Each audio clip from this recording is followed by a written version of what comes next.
Okay, hello friends. This is a very nice day today, a motivational day, and then I start with the topic, continue with the physiology classroom.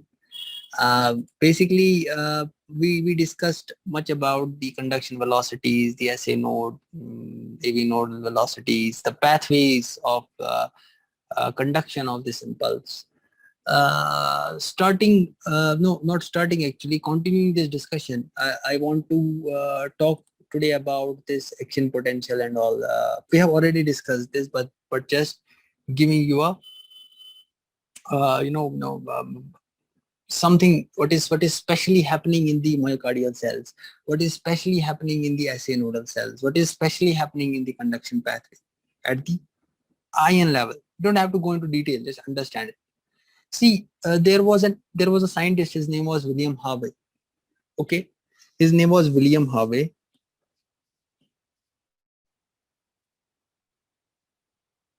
His name was William Harvey, and William Harvey basically he did an experiment to see why we are calling this SA node as the pacemaker. Okay, so what he said is he said he first gave a concept with that Keith and Flack said the SA node is the first to start the William Harvey said that atrial rhythm is more than the ventricular rhythm. What did William Harvey say? He said atrial rhythm is more than the ventricular rhythm. Okay, ventricular rhythm. And Keith and Flack, these two scientists actually said the SA node is the first place where your heartbeat impulse starts. And they said if we cut off, where is the yesterday's diagram? He said if we cut off something, we do cut off. I will take a cut off here. If we cut off this region, if we cut off something, or if we cut off the connections from the SA node by giving a ligature that is called Stanius ligature. What? I will tell you what is ligature. Stanius ligature.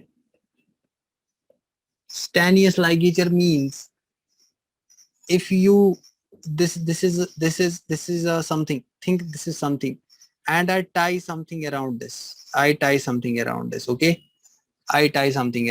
is ligature. Okay, and then this becomes tightly, okay, like this. Fine, are we able to understand? So he said if we give a ligature, the connection between he said this was happening in a frog heart. Okay, this they take as a frog heart, and they saw that the impulse was not conducted. Okay,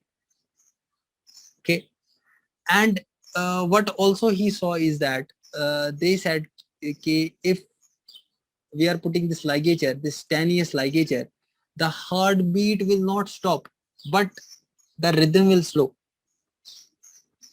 and a new pacemaker area will start beating. So he said it's not only that SA node is the pacemaker. Basically, there are also other, that those are called backup pacemakers. Backup pacemakers.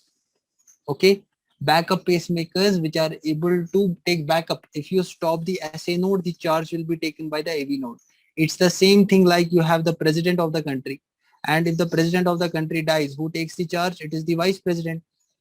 And even if vice president is not there, then the Supreme Court judge will take the charge of the whole country, isn't it? This is the hierarchy how things are happening. The same hierarchy is happening in this heart, that you have an SA node, you have an AV node, you have this atrial muscle, you have a ventricular muscle. Pretty much God has kept the capability of firing in all these tissues. SA node is also having the power of firing. AV node is also having the power of firing. Atria is also having the power of firing. Ventricles are also having the power of firing. So ventricles, if SA node is not able to fire, if there is any SA nodal ischemia, if there is any right coronary artery ischemia, SA node is not able to function, SA node will not be able to beat, SA node will be not able to fire, not able to depolarize, and heart has to beat. Basically, I read in some books that SA node is basically suppressing the all other potentials. If SA node was not having this capability, AV node could have taken the charge and started another ectopic beat. These are ectopics. Ectopics means which are not that origin is not that part, is from somewhere else. And even if AV node is not having, AV nodal artery is not, it's not getting that supply, AV node is also failing, then your ventricular ectopic beats will start.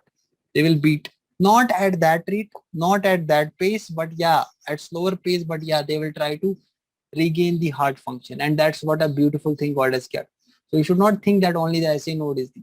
And they say that if I put a second ligature now, they put a second ligature, okay? They put a second ligature between the atria and the ventricle. They saw that ventricles beats at a more, ventricles start beating more but slower rate. That means ventricle can also become a pacemaker if you don't have SA node, if you don't have AV node.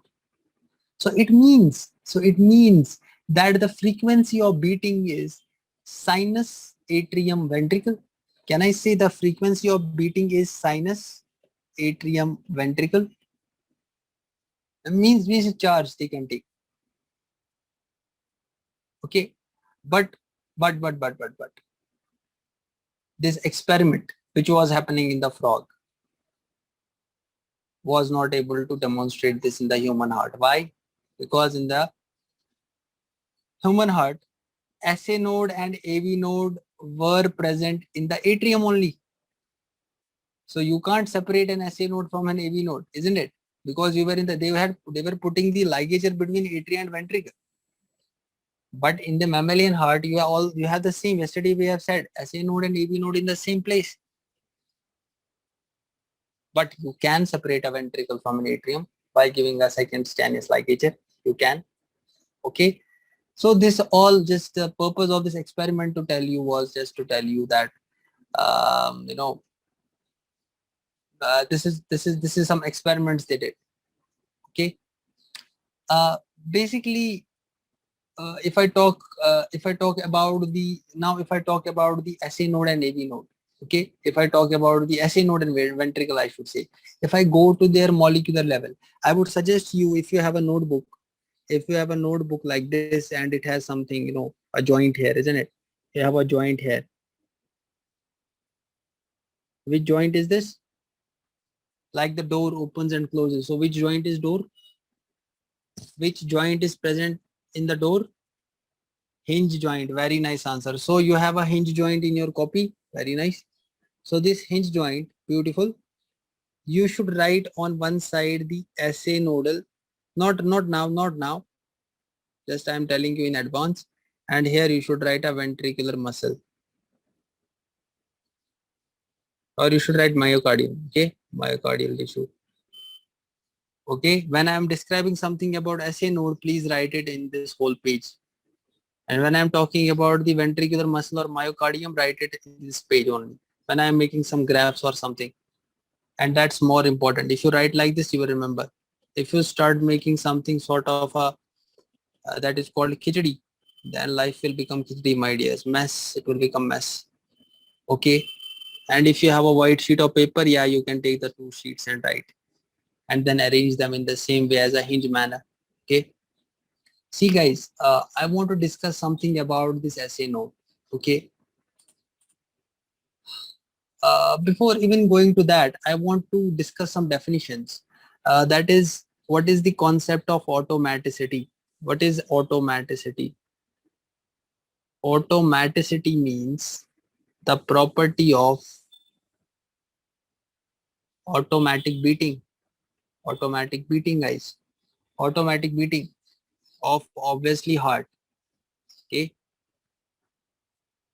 And I told you last time, if you are doing any sort of a denervation experiment, for example, you are doing a cardiac transplant, heart transplant, and then you are removing the nerve supply, the heart will beat in an isolated fashion.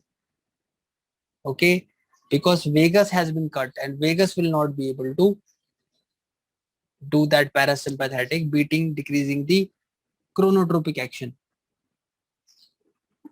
Okay, but what is actually the concept of automaticity? The concept of automaticity says it is the property of continuing to contract in the absence of nerve supply. Please listen to my words. If a thing is able to contract in the absence of a nerve supply, will be called its automaticity. What a beautiful thing, sir. You told us last time that it's only the muscle which receives the neuromuscular junction. It gets the acetylcholine and then it contracts. If you want to do if you want to do the abduction of the eye, you want to do extortion of the eye, what you do? You will develop some action potentials. You will tell the nerves, oculomotor nerves, to move.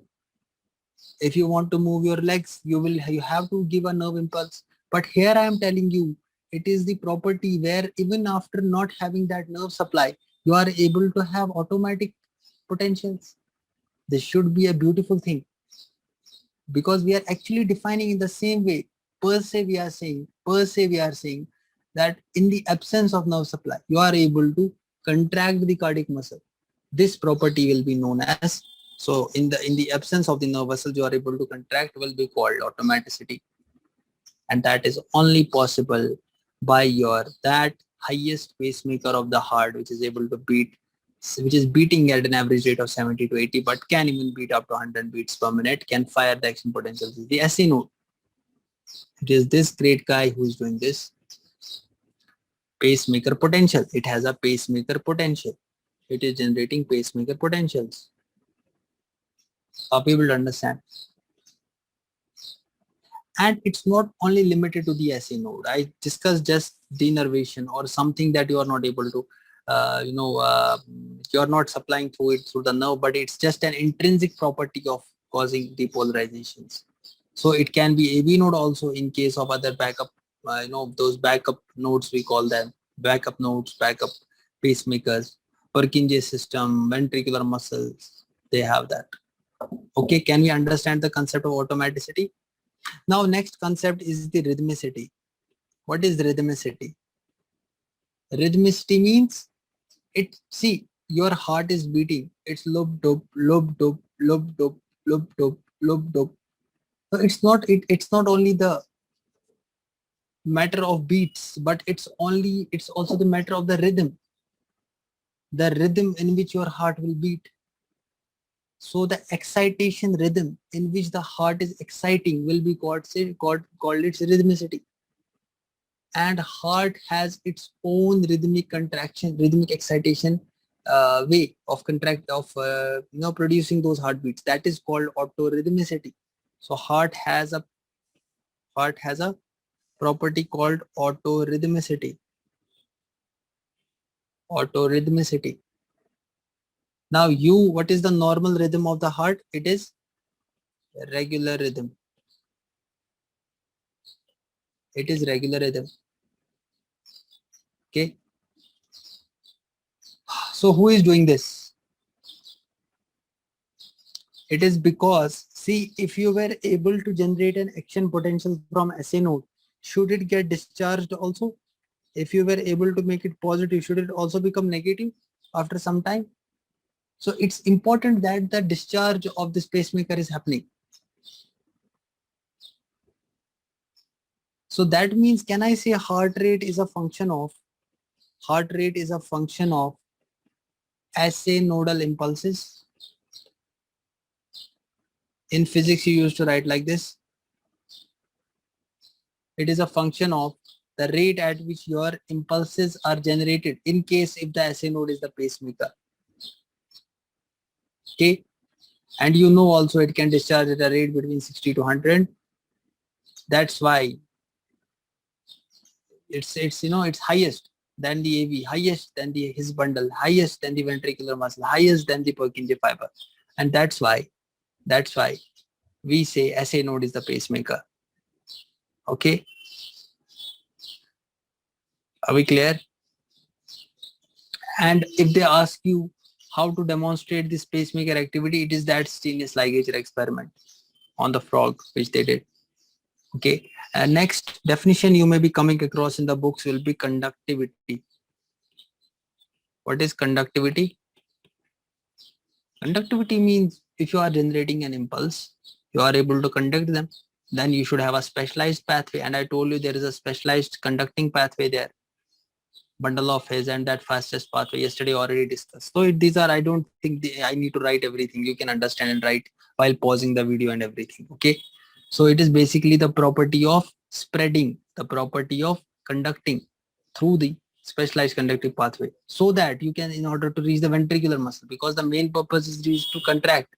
Main purpose is to reach to ventricular muscle so that it can contract.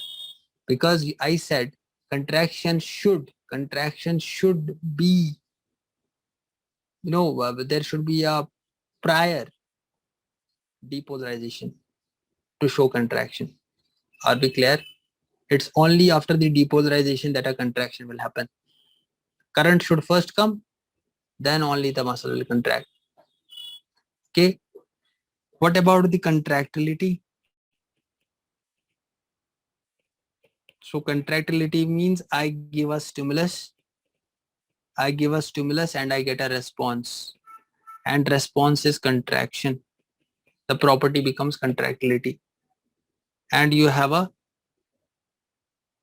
SA node as stimulus, or you have any node as stimulus, and that stimulus is sending the stimulus, and a response is your inotropic action of heart. Inotropic action of heart, guys. Inotropic action of heart. Okay. So what about excitability? What is excite? See, I am discussing these terms for your benefit so that you can understand it much better. You can enjoy the cardiology. So these minor terms will give you a difference. Excitability means ability to respond to stimuli. That will be an excitability. So if it is about cardiac, then I will say cardiac excitability. And I taught you last time excitability can be altered by parasympathetic and sympathetic fibers. Do we know this? So you are actually affecting by the parasympathetic and sympathetic the excitability. Okay, fine. What is distensibility? What is distensibility? Distance means stretch. Ability to stretch. Ability to stretch is called distensibility. That means it will be talking, stretch means compliance. We will be talking about compliance. And this is the property which helps in the cardiac filling, means ventricular chamber filling and atrial chamber filling. So atrial chamber filling and ventricular chamber filling will be happening because of the distensibility. And if you decrease distensibility, what will happen? Decreased and diastolic volume. If you have an adequate distensibility, adequate and diastolic volume and adequate stroke volume also. Are we clear? And we also said something about I'm just revising all that physiology of first day we said in the physiology of muscle and nerve. That is refractory period. What is the refractory period? Refractory period means it is that period during which the muscle will not listen anything. Whatever you do, whatever stimulus you give to that muscle, it will not listen. It won't give any response. The word is response. So refractory period means the period during which the muscle will not be able to evoke a response, whatever gravity of the stimulus is.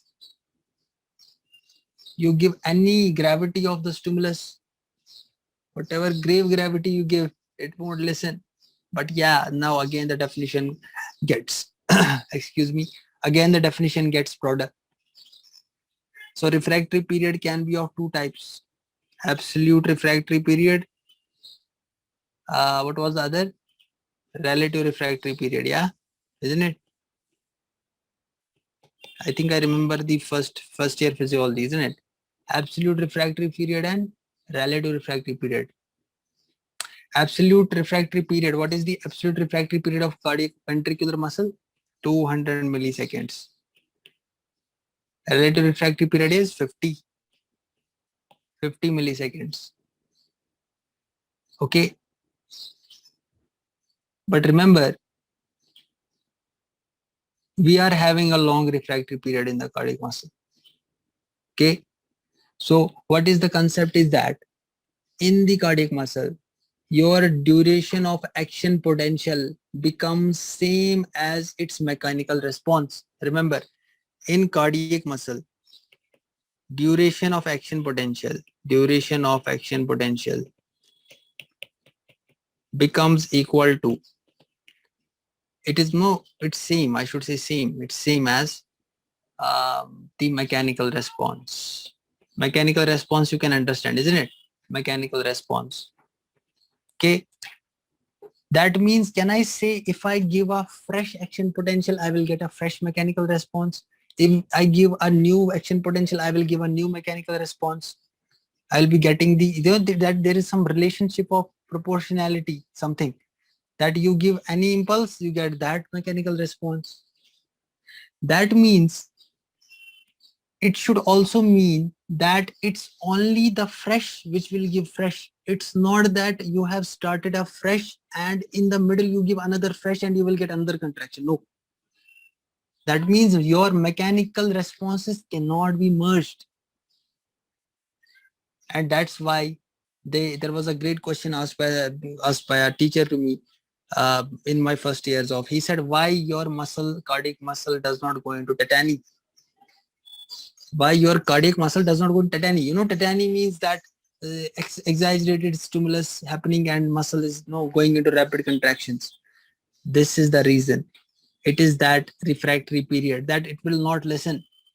One potential you give, I will give you one mechanical response.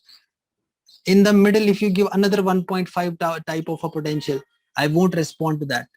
That is the beauty of this cardiac muscle, that it has this long refractory period, that you give one stimulus, new action potential will generate a fresh mechanical response. In the middle, no matter how much how much fresh you are giving it, it won't listen unless and until the previous mechanical response has not finished. It is after the culmination of mechanical response of the previous stimulus that only the new fresh response can work. Are we able to understand? But in skeletal muscle, you don't see this. In the skeletal muscle, you are able to appreciate the merging of the responses. You are able to see muscle tetany because the action potential is much shorter than the duration of mechanical contraction. So that is why we say our cardiac muscle is having a unique property that is called long refractory period. Long refractory period.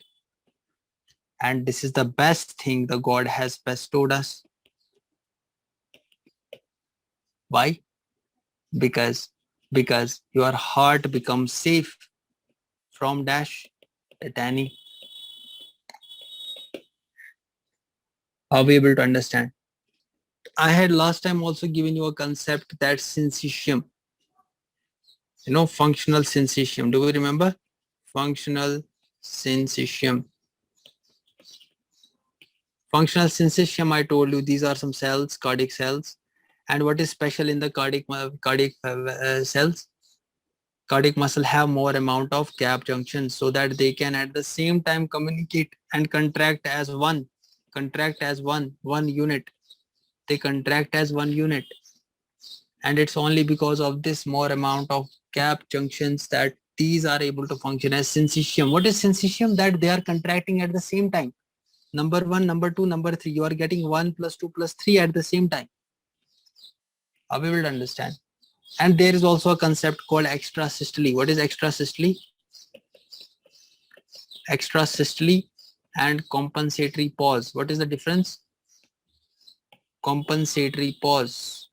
I think today I'm writing very much, something that only it feels like, I am writing some ECG, isn't it? Yeah. I will be writing it day by day as we progress because you are becoming more smarter day by day, isn't it? So extrasystole. Extrasystole means if you give a sufficiently stronger stimulus in that relative, see, absolute means I will not listen. See, I will give you an example. Absolute means I am studying medicine. Even if the people say anything, they try to degrade me, they try to criticize me, but I am studying medicine. I am doing good job. I am doing good job in the eyes of God. So that means I am absolute. Means absolute in what? Absolute in my intentions. I will study, I will work hard, no matter whatever you do, no matter whatever the world does. I am in the absolute refractory period. But if I talk about relative, relative means, yeah, if sometime someone tells me something, I will be affected. If someone gets so much strong, his words are so much strong that he is able to manipulate me, then yeah, that becomes a relative refractory period. So I am telling you now, when you give any stimulus in the relative, means he will say, yeah, you have a space to give me something, I will respond. What I was saying in the beginning, cardiac muscle is having that long refractory period that he does not, he takes time for it to come back and then listen to the another stimulus, isn't it? But I am telling you, in the relative refractory period, mostly in the laboratory, they saw that if you give a response, if you give a stimulus, if you give a stimulus, if you give a stimulus in the relative refractory period,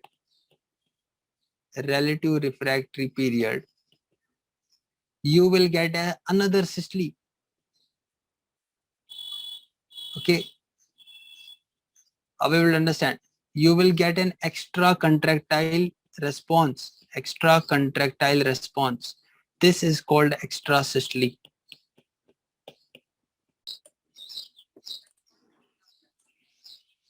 And this we see as an extra systole.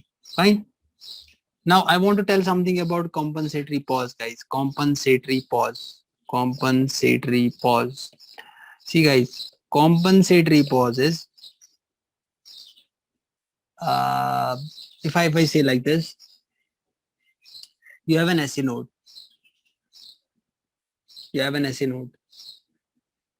He sends an impulse. SA node is sending an impulse. Okay, SA node is sending an impulse. And this impulse is coming in the refractory period of extrasystole, isn't it?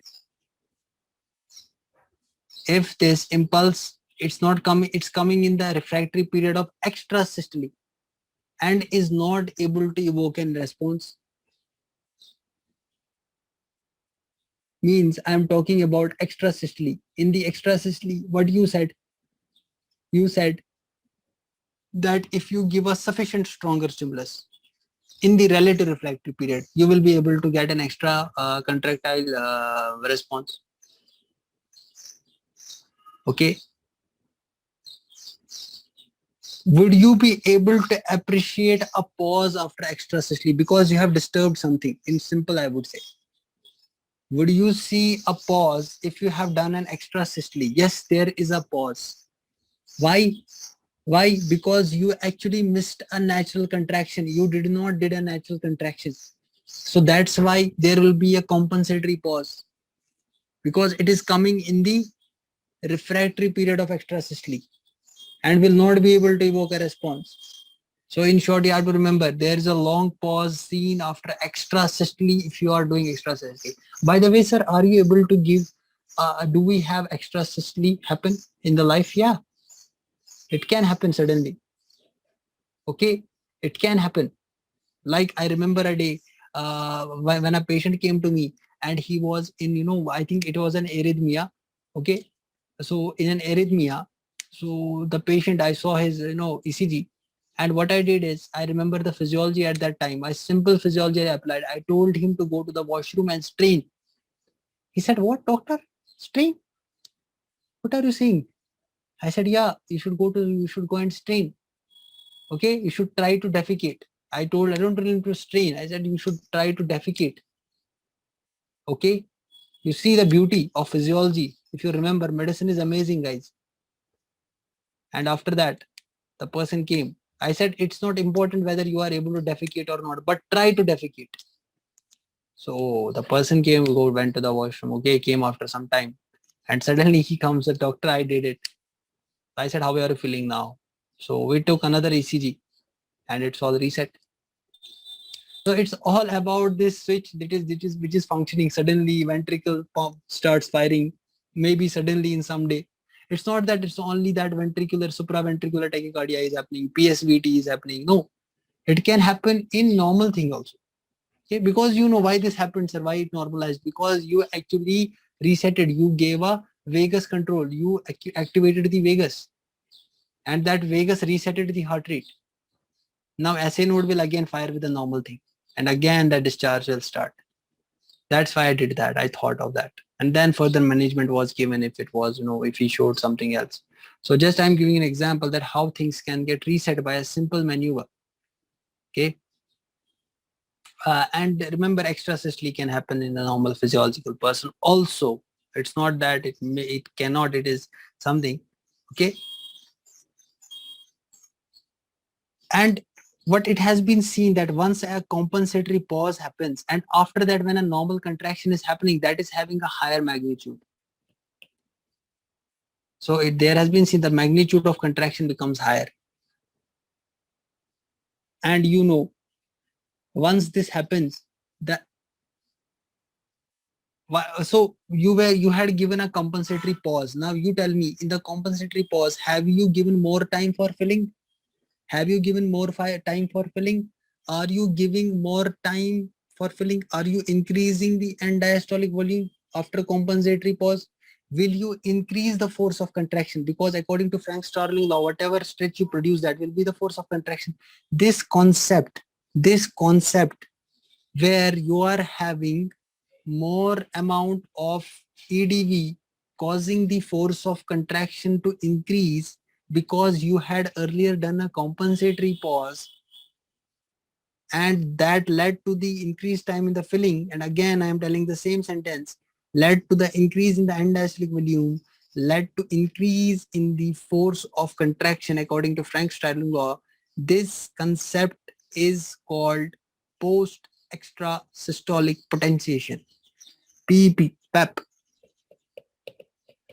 post extrasystolic potentiation. Are we able to understand? When will you speak about this post extrasystolic potentiation? Only when the concept of compensatory pause is coming. Your words, whenever they ask you PEP, it should start with compensatory pause. The story starts with a compensatory pause, and compensatory pause happens extrasystole. So these all are related. That's why I wrote extrasystole and compensatory pause. That's why in the beginning, if you have seen, I did not write them separately. I wrote them together. Extrasystole, where is that? Extrasystole and compensatory. I have written and. Can we see and? So extrasystole and compensatory pause. So that means extrasystole compensatory pause, after that dash. If I say a sequence, extrasystole, compensatory pause, then dash, PAP. Very nice answer. Post extrasystolic potentiation. Are we able to understand? Okay. And remember, it's not that it is dependent on the ventricular filling. It can happen independently also. And remember, if this is happening, what will be your answer? If they ask you, see, normally I gave this concept, made you understood this concept from Frank Starling mechanism. But I am telling you that it is independent of ventricular filling. It's also independent of ventricular filling. Now you are confused. Oh, ventricular filling, then there must be something happening in the cardiac muscle. Then there must be some accumulation, more accumulation of calcium ions. Then that more accumulation of calcium ions may be causing more interaction with those myosin filaments and then leading to the contraction. I'll be able to understand. So if they ask you, they give you an example and then they ask you, ventricular filling is not happening, it is independent of the ventricular filling, what will be your answer? You will say it is because of the intrinsic mechanism happening in the heart that there is like more accumulation of calcium ions in the heart musculature, leading to more interaction of actin myosin and then giving you a post extrasystolic potentiation. Are we able to understand? Okay. By the way, do you remember all or none law? Do you remember all or none law? All or none law was saying that the magnitude of response of a tissue to a stimuli remains same irrespective of the strength of stimuli. Means if a tissue has to respond to stimulus, it has to respond in an optimal manner or it will not respond at all. And then there came a concept of sub-threshold strength, threshold intensity, supra-threshold stimulus. What was that? Sub-threshold strength was the muscle was not able to respond at all. And if you gave a, see, I will write because I keep speaking and I don't write. Okay. So sub-threshold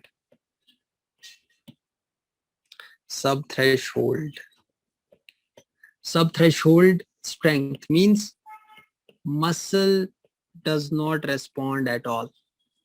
Means whatever stimulus you are giving, it is a sub-threshold. Threshold means, now I will write threshold. What is threshold? Threshold means muscle will give a response, and that to an optimum response. Okay, fine. And we have discussed everything about that. Then we also talked about the staircase phenomenon. Okay, there was a progressive increase in the contractions. Okay, that staircase phenomenon. You should refer to my lectures on this neuromuscular junction. Fine.